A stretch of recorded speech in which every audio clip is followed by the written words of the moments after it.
네, 안녕하십니까. 김정민의 게릴라 게임입니다.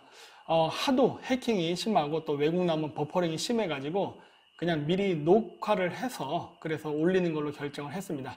그래서 그 부분 양해해 주시고요. 저는 시간이 되면은 실시간에 그 채팅으로 들어와서 참가하도록 하겠습니다. 오늘 주제는 제가 현재 빤스런해 있습니다. 그래서 지금 현재 한국에는 없고 지금 저기 이탈리아에 와 있는데 여기 와 있으면서 도시 로마 오늘 같은 게 로마를 좀 많이 봤는데 재밌는 것들이 있었고 좀 몇 가지 이야기 하려고 합니다. 근데 이제 뭐 하기 전에 또 이제 해외 뉴스를 또 안 볼 수가 없잖아요. 그래가지고 그 해외 뉴스 몇 가지 좀 보고 그리고 이제 본론으로 바로 들어가도록 하겠습니다.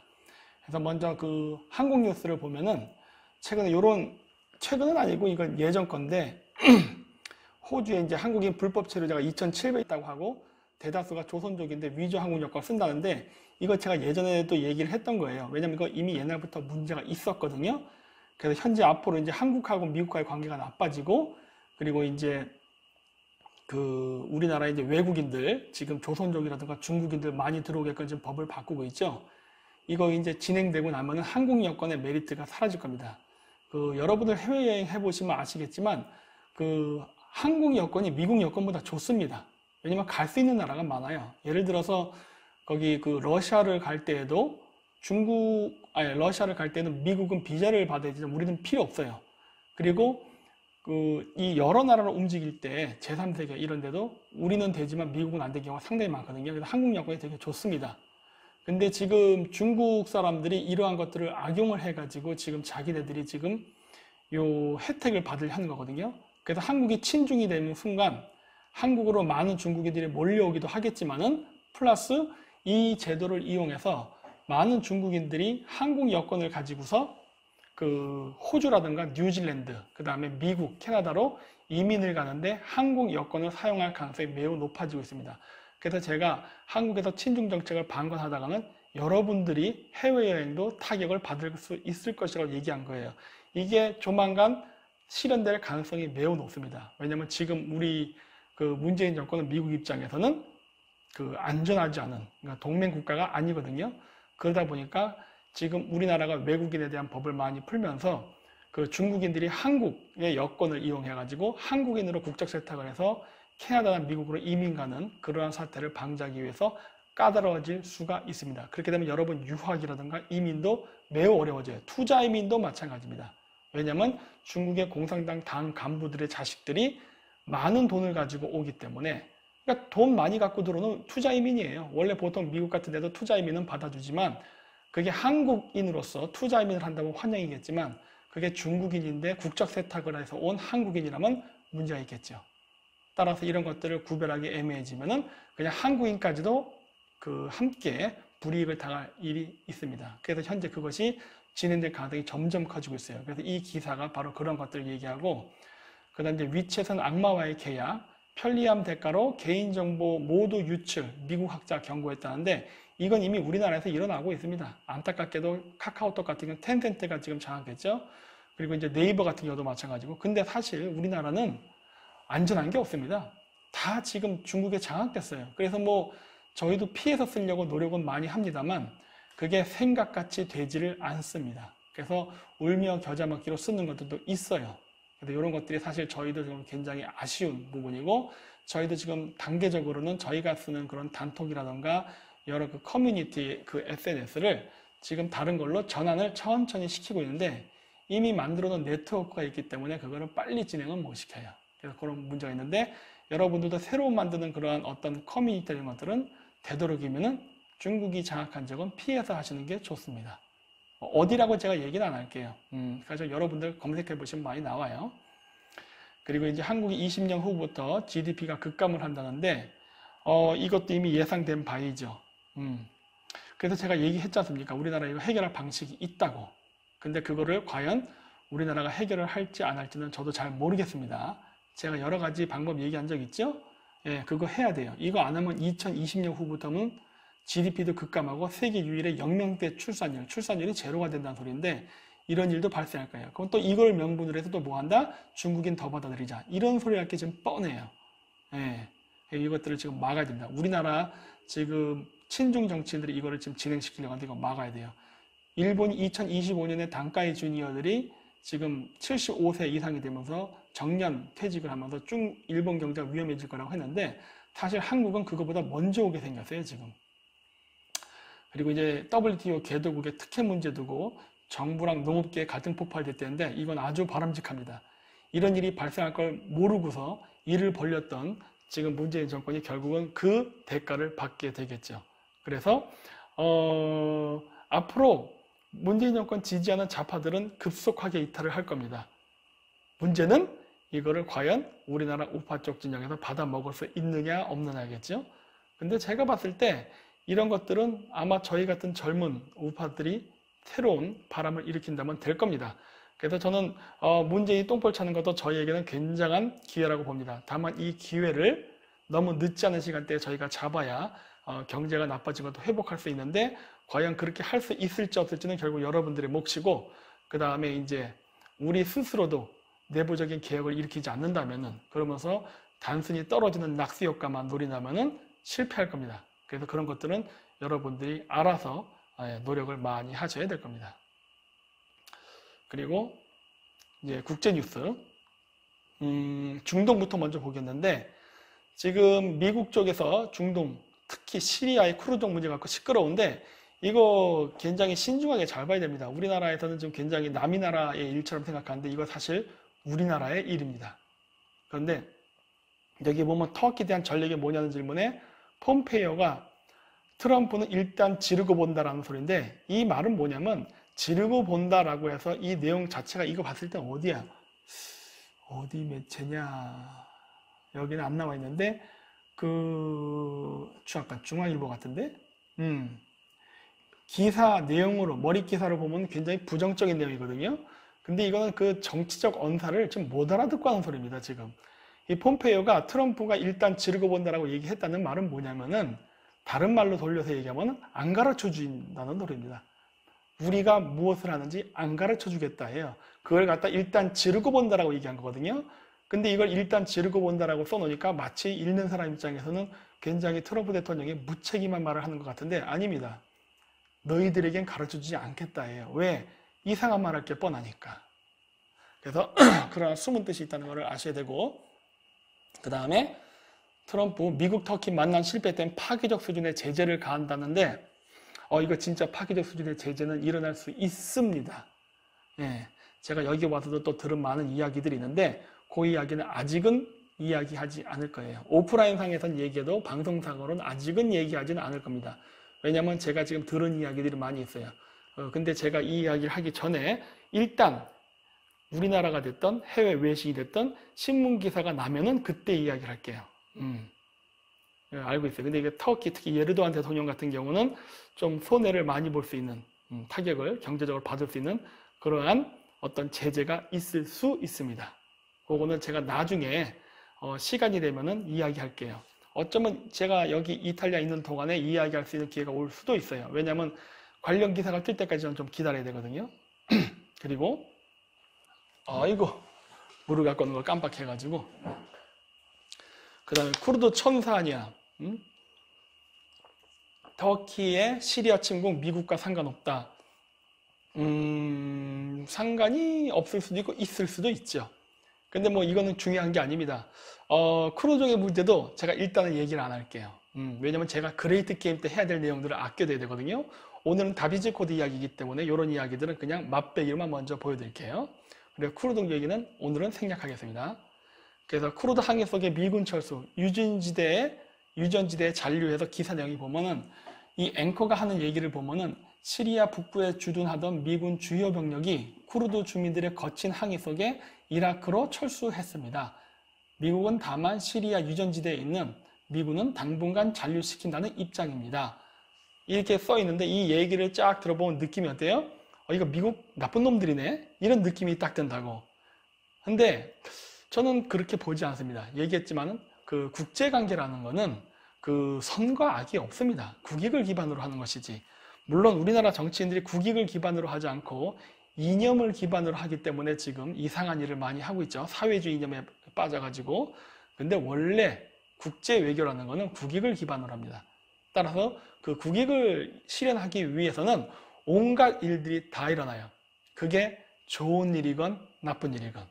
원래 정치는 그런 겁니다. 여러분들이 PC주의에 빠져 있기 때문에 자꾸 이상하게 무슨 성인군자도 아니면서 자꾸 공자와 맹자와 하는데 국제관계는 그런 거 아니에요. 예, 여러 번 제가 얘기해서 아실 겁니다. 그래서 그 쿠르드족의 항해성에 미군이 철수해서 유전지대는 잔류한다고 했는데 제가 예전에 지도 보여드린 적 있죠? 쿠르드족의 거주지 위치와 유전지대는 일치한다. 따라서 독립하기가 매우 어려울 것이다 라는 얘기를 했는데 그 유전지대에 미군이 잔류하지 않으면 어떤 일이 생길까요? 이런 것들을 생각해 보세요. 만약에 유전지대, 지금 분쟁적이란 말이에요. 터키랑 지금 쿠르드족이 싸우고 있어요. 그리고 지금 시리아 정부군까지 쿠르드족에 합세를 했습니다. 그렇게 되면 전쟁의 판이 커졌다는 소리인데 전쟁의 판이 커졌다는 소리는 중동의 분쟁이 더 격화됐다. 따라서 어떻게 된다? 국제유가는 상승할 가능성이 있다예요. 그래서 국제유가가 상승하면은 여러분 입장에서는 어떨까 하는 거예요. 저는 미국의 입장을 얘기하는 게 아닙니다. 예를 들어서 지금 미국 같은 경우는 미국의 그 전략 비축유가 줄면서 재고가 줄면서 국제유가가 올라가서 미국은 경제에 순풍을 달았다 그래요. 즉 무슨 말이냐? 국제유가가 올라가서 미국은 돈을 번다는 소리예요. 자, 그렇다면은 쿠르족의 그 분쟁 지역에서 미군이 유전지대에서 철수한다면 어떤 일이 벌어질까요? 국제유가는 더 올라가겠죠? 더 올라가게 되면은 미국도 손해보는 장사 아니에요. 물론 많이 올라가면 미국도 손해를 보겠지만 일반 서민들은. 그런데 제가 이 얘기를 왜 하느냐? 유전지대에서 미군이 철수하게 돼서 국제유가가 올라가게 되면 우리의 국익은 어떻게 되냐예요. 우리의 국익. 여러분들 솔직히 까놓고 얘기해서 저 KBS 기자가 쿠르드족 사람들 저 힘든 삶, 독립을 하기 위해서 싸우고 막 이런 여러 가지 일들이 있죠? 이런 거에 대해서 신경이나 쓸 것 같습니까? 얘들 쿠르족에 대해서 알긴 알아? 그리고 쿠르족이 사는 지방은 가보긴 했어요? 안 가봤다고. 10주 팔고. 그냥 사무실에서 펜대, 키보드 쳐가지고 기사 하나 쪼가리 저거 날리는 거거든요? 뭘 알아? 개뿔도 모르면서. 쿠르족 사람들 만나보긴 했나? 못 만나봤을걸요? 저는 쿠르족 사람들 많이 만나봤어요. 네. 그리고 그 애들하고 얘기도 해봤어요. 만약에 유전지대에서 미군이 철수하면 국제유가는 더 올라갑니다. 그러면 우리나라 같은 경기도 불경기인데 수입 물가가 올라가게 되면은 한국의 환율은 더 나빠지고 경제는 더 죽어요. 그러면 우리는 국제유가가 올라가지 않기 위해서 여러 가지 외교적 노력을 강구해야 되거든요.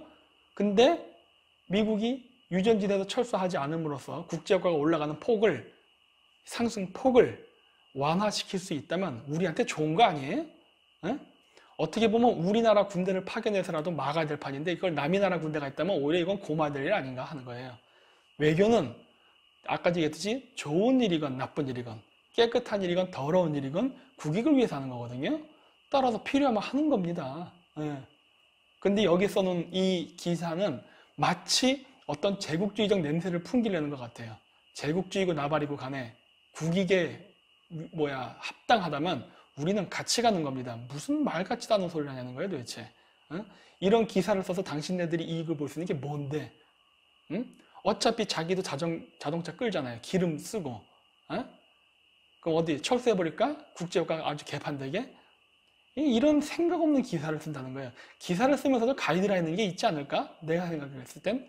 물론 언론 검열이나 그런 통제를 이야기하는 게 아니라 그 기사를 쓰는 사람이 알 자유도 중요하지만 뭐 국민의 알 권리는 개소리 하잖아요. 그 알 권리도 중요하지만 때로는 그 국익이라든가 국가 정치를 위해서 국민들이 몰라야 될 일도 있습니다. 이게 참 어려운 부분이에요. 이게 참 어려운 부분이긴 한데 이 기사는 내가 봤을 때 굉장히 마음에 안 드는 기사예요. 그래서 제가 하나 올려봤습니다. 이 국익을 생각하지 않는 기자인 것 같아. 그냥 이념, 이데올로기에 빠져가지고 PC주의를 얘기하는 거야. 평생 쿠르족 만나보지도 못한 주제. 응? 그리고 트럼프 IS 수장 훌쩍대며 개처럼 죽었다. 48분간 잔혹 묘사. 와, 이 기사 보고 제가 쇼크 먹었어요. 아니 뭐 IS 수장이 죽는 거에 대해서 48분간 그 묘사를 합니까? 물론 가족들하고 같이 죽었다고 하는데 이게 언제더라? 어제일 거예요. 정확히 기억이 안 나는데 28일인가 27일 날 트럼프가 특별 성명 발표한다면서 이제 ISIS에 대한 이야기가 나온 거거든요.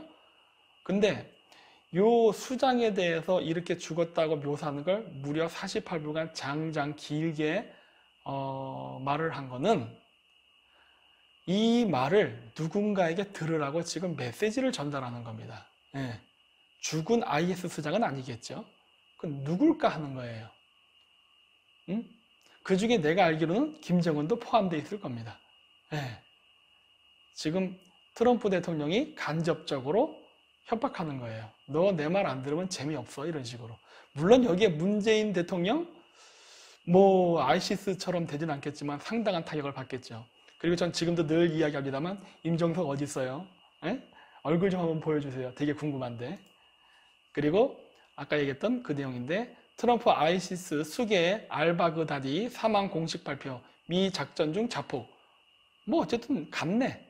어떤 식으로 죽은지는 저는 알 수 없지만 뭐 공식 발표의 내용과 실질적인 사망은 다를 수도 있거든요. 그건 중요한 게 아니에요. 어쨌든 같네. 빠이빠이죠. 예. 자, 이러한 일들이 과연 남의 나라 일일까 생각해 보십시오.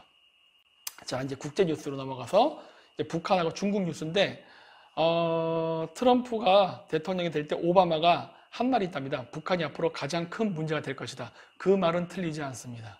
예, 저도 이 말에는 동의해요. 뭐 북한이 뭐 코딱지 맞는 나라고 뭐 큰 일을 어떤 일을 하겠느냐 하는데 합니다. 뭘 하고 있냐? 핵 확산을 하는 일을 하고 있고 그 다음에 암호화폐를 확산시켜서 국제 질서를 교란시키려 하고 있어요. 그런 일들이 지금 북한에서 많이 일어나고 있습니다. 따라서 북한은 큰 골칫거리예요. 이런 나라 살려두면 안 돼요. 예, 근데 지금 이런 나라를 살려두고 있는 게 문재인 정권이죠. 이거 문제 있습니다. 그러니까 여러 가지 그 정보를 알면은 북한을 바라보는 시각이 달라져요. 근데 일반 국민들 그런 거 모르잖아요. 예? 그리고 이런 메시지를 던지는 메신저를 또 공격하는 일들을 하고 열심히 하고 있죠, 지금도.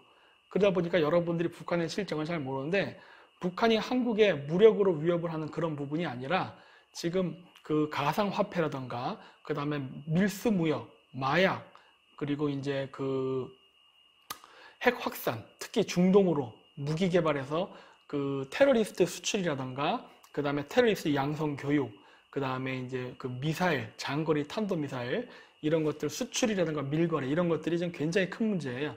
이런 거에 북한이 개입이 돼 있습니다. 그래서 이거 가만히 냅두면은 북한 때문에 세계의 그 질서가 교란이 될 수 있어요. 그래서 그 세계 평화를 위해서도 북한 문제는 반드시 짚고 넘어가야 됩니다. 예? 그 무슨 낭만적 민족주의에 빠져가지고 뭐 우리 민족 개소리 하는데 지금 그런 거 따질 상황이 아니라는 거예요. 북한이 지금 굉장히 위험한 선을 넘었어요. 그랬고 북한이 생화학 무기 지속 개발을 했다고 주장하는 게 최근 청문회 10월 18일 나왔어요. 핵 확산도 중요하지만 생화학 무기도 중요합니다. 예. 이 생화학 무기가 개발됐다는 거예요. 그러면 이 자금은 어디서 왔냐는 거예요. 북한같이 가난하고 지금 미국으로부터 경제 제재를 당한 나라가 어떻게 저렇게 지금 핵무기, 생화학 무기 같은 무기를 지속적으로 개발하죠? 이게 어떻게 가능하죠? 어딘가로부터 돈이 왔다는 소리예요. 그 돈은 어디로부터 왔을까요? 돈의 출처를 밝혀야 됩니다. 그 돈의 출처를 숨기기 위해서 북한이 하고 있는 게 바로 가상화폐예요. 왜냐? 출처 숨기려고. 근데 우리나라에서 문재인 정권 들어서 갑자기 가상화폐에 대한 붐이 일고 있죠. 저는 미래에 가상화폐가 화폐로 쓰일 거라고 생각합니다. 저는 그거에 대해서 반대하지 않아요. 시대의 흐름을 거스르는 일은 안 합니다. 하지만 지금 일어나고 있는 가상화폐의 움직임, 개발은 굉장히 의도가 불순해요. 그래서 그러한 부분은 저는 반드시 짚고 넘어가야 된다고 보고 조사해야 된다고 봅니다. 예. 근데 그 부분을 지금 우리나라가 전혀 신경 쓰지 않고 있죠. 그리고 이제 비트코인 15%가 급등했대요. 이거 저번에 제가 그 황민 씨랑 방송할 때 비트코인 가격이 100만 원 정도 떨어졌었어요. 그때 리뷰라라던가 그다음에 그 화폐, 가상화폐에 대한 암호 해독이 그 나오면서 그 비트코인 가격이 폭락한 적이 있었죠. 한 10%? 뭐 8%? 그 정도 폭락한 적이 있었는데 이게 다시 시진핑의 몇 마디에 비트코인 가격이 다시 15%가 올라갔습니다. 그러면 중국은 왜 가상화폐의 가격을 올리려고 노력을 할까요? 그리고 블록체인의 투자를 늘리란 말은 왜 할까요? 중국은 지금 돈을 숨겨야 됩니다. 미국과의 금융전쟁에서 살아남기 위해서 지금 금융전쟁을 하는데 기축달러를 기준으로 한 싸움에서는 얘네들이 금융전쟁에서 이길 수가 없어요. 그렇기 때문에 가상화폐를 개발을 하는 겁니다. 예, 이렇게 되는 거예요. 그러니까 지금 가상화폐의 개발이 무슨 미래지향적으로 어떤 새로운 경제 패러다임을 만들거나 이런 걸 하기 위해서 하는 게 아니라 미국과 중국 간의 패권 전쟁 속에서 중국이 탈달러를 하기 위해서 시도하는 정책 속에서 개발되고 있는 게 암호화폐예요, 현재. 그래서 우리가 생각하는 정상적인 그러한 경제 발전을 따르지 않기 때문에 위험하다고 제가 얘기하는 것이고, 그리고 또 한 가지, 금융이 투명하지 않고 독재를 하는 나라가 가상화폐를 가지고 주도권을 쥔다면 그거는 정말 위험해집니다. 여러분 지금도 중국의 갑질을 잘 아실 거예요. 근데 중국이 저렇게 갑질을 하는데 거기다가 기축통화권까지 가진다고 생각해 보십시오. 어떤 일이 생길까? 대혼란이 오겠죠. 근데 이런 것들을 지금 우리나라의 좌파 언론 매체들은 말을 하지 않는다는 거예요. 그냥 미국이 나쁜 놈이라는 묘사만 하면서 중국이 하고 있는 거에 대해서는 무슨 사업적 기회, 비즈니스 이런 식으로만 얘기를 한다는 거예요. 이거 굉장히 수상한 겁니다. 왜냐? 중국의 가상화폐 개발은 지금 건전한 시장경제 시스템의 발전 속에서 그 필요에 의해서 나타나는 게 아니에요. 자신들이 갖고 있는 자금, 비자금들을 숨기기 위한 수단으로서 개발되고 있어요. 따라서 이건 건전한 시장 경제가 아니에요. 따라서 중국의 가상화폐 기술이 발전되고 상용화의 그 규모가 커지면 커질수록 그 해당 국가는 지하 경제가 커집니다. 즉 실물 경제가 죽는다는 소리예요. 실물 경제 죽으면 어떻게 되죠? 부자만 부자 되고 가난한 자는 더욱더 가난해지는 극단적인 현상이 일어납니다. 이거를 지금 조장하고 있는 거예요. 근데 이게 우리나라 좌파들이 이걸 좋다고 따라가네? 그러니까 내가 얘들은 빨갱이라고 얘기하는 겁니다. 네, 지금 가상화폐는 정상적인 자본주의 발달에 따른 수요와 공급의 원칙에 의해서 지금 발달하는 게 아니에요. 중국식 계획경제 시스템의 하에 필요하에 만들어지는 겁니다. 사회주의적 성격을 가진 가상화폐예요. 그래서 반대하는 겁니다. 그리고 이제 이집트가 굉장히 곤란에 처한 것 같습니다. 왜냐? 북한이 양아치 짓을 했네. 응? 북한이 이집트에 무기를 팔았는데 그 무기가 미국한테 걸렸어요. 그래서 압수가 당하고 하니까 여기서 북한이 팔았다는 그런 출처가 걸릴까봐 이거 이집트 정부가 솔직하게 말을 하면은 그 자기네들이 밀거래했다는 거래를 폭로하겠다 협박하는 거예요. 이거 완전 아전인수죠. 근데 저는 북한이 왜 이러는지 압니다. 왜냐면 자금의 이동 경로를 미국이 파악할까봐 두려운 거거든요. 그래서 이집트한테 지금 어떻게 자금이 오갔는지, 결제가 됐는지, 그 다음에 그 무기를 어떤 루트로 지금 이집트까지 가져갔는지에 대한 그 이동 루트, 이거를 숨기려고 하는 거예요. 왜냐? 이거 들통나면은 딴 것도 다 들통나거든. 근데 제가 봤을 때는 이집트는 북한 말 안 들을 겁니다. 왜냐하면은 그 지금 대통령 이전의 대통령이 무하마드 모르시라는 사람이었어요. 무하마드 모르시라는 사람이 누구냐면 그 반이스라엘, 반미, 그 다음에 친이란 정권이었어요. 이 정권이 무너지고 생긴 게 지금의 이란의 현 정권, 압둘 파타흐 시시라는 대통령이에요. 물론 이 사람은 무하마드 모르시 밑에서 일하던 사람이지만 어떻게 보면 반란을 일으켜가지고 정권을 전복시킨 사람인데 이 사람은 친이스라엘적이고 친미적인 성향을 가지고 있습니다. 따라서 물론 여러 가지 일을 하다 보면 아까도 얘기했듯이 자국의 국익을 위해서는 더러운 일도 합니다. 내가 그런 얘기 여러 번 했잖아요. 더러운 일을 해요. 그 더러운 일 중에는 당연히 그 미국하고 적대적 관계에 있는 나라, 예를 들어서 러시아 혹은 중국 아니면 북한과의 검은 거래도 있을 수 있어요. 있을 수 있어. 하지만 그러한 문제가 그 바깥으로 수면 위로 떠오르고 그리고 그런 문제가 생겼을 때는 내가 봤을 때 북한 편을 들진 않을 것 같아요. 그리고 그러한 선택을 했던 것도 나름대로는 어떻게 보면은 그 궁색한 변명일 수 있으나 자국의 국익을 위해서 하는 거예요. 제가 얘기했잖아요. 국제관계는 더러운 일도 하는 거라고. 그래서 내가 봤을 때는 이거 별로 북한의 말을 따라서 이렇게 이집트 정권이 그 포기하는 일은 없을 거라고 봅니다. 아니면 혹시 모르죠. 압달 파타흐 시시가 북한을 뒤통수 쳤을 수도 있고. 왜냐? 북한의 그런 밀거래 루트를 파악하기 위해서 일부러 그랬을 수도 있다고 봐요. 왜냐? 무하마드 무르시 정권 때는 북한하고 이집트 정권은 사이가 좋았거든요. 물론 지금 정권하고도 뭐 척을 질 건 없어. 척을 질 거는 없지만 북한이 어떤 식으로 그 중동 지역에 밀거래를 하는지, 그다음 은행 계좌 추적 이런 걸 하는 데 있어서 어떤 정보가 필요한데 뭐 이집트 정권이 도와줬을 수도 있죠. 지금의 이집트 정권이. 예. 그래서 전 그렇게 나름대로 소설도 한번 써봅니다. 예. 그래서 북한은 지금 상당히 위험한 수준에 와 있다. 왜냐? 제가 그 조국 사모펀드 얘기하면서 했죠. 어쩌면 우리나라에서 이루어졌던 가상화폐 거래가 대북으로 송금되는 루트로 쓰이는 것 같다라는 얘기를 했었잖아요. 그 가설을 얘기했죠. 그 가설이 이번 이집트 불법 무기 거래 사건을 통해서 어쩌면 밝혀질 수도 있겠다라는 생각을 했어요. 한번 이건 보지요. 예, 여러 루트 중에 하나가 어쩌면 공개될 수도 있는 것 같습니다.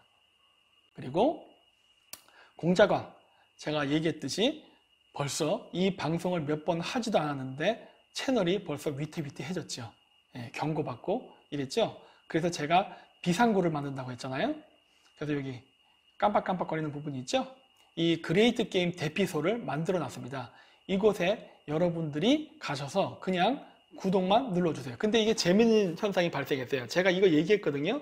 여기 그 그레이트 게임 대피소를 만들어 놨으니까 여러분들이 여기 가서 구독 버튼 눌러달라고 그랬더니 벌써 경고를 맞았습니다. 거기 영상 하나밖에 없는데 이거 그 우즈베키스탄 여행할 때 찍었던 영상 있죠? 그거 하나씩 올려 있거든요. 근데 벌써 경고 맞았어요.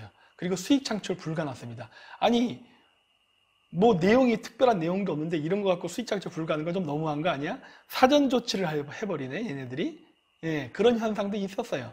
그래서 지금 어떻게 할까 생각 중인데 일단은 두 개를 대피소로 만들어 놨으니까 갑자기 채널이 폭파될 때는 여러분들이 여기 가셔서 저희 방송을 계속 보실 수 있으니까 일단 참조는 해주세요. 참조는. 예, 다른 걸 또 만들어야 될지도 모르겠다라는 생각을 지금 하게 되고 있습니다. 왜냐? 벌써부터 공격 들어와요. 예.